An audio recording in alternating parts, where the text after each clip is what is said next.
సిరుల రాణిని చేయి పట్టి శ్రీహరిగా మారునని రాసి పెట్టి వరుని జాతకం వేచి ఉన్నదమ్మా. అన్నమయ్య శృంగార కీర్తనల వర్ణనలకు ఆకారమైన బంగారు చిలకనమ్మా. రాముని సుమసరమా, రాముని సుమసరమా.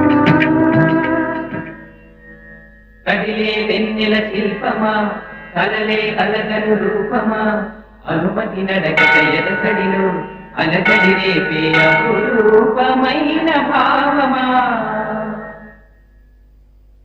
చిలుకు తడికి చిగురు తొడుగు పూవమ్మా.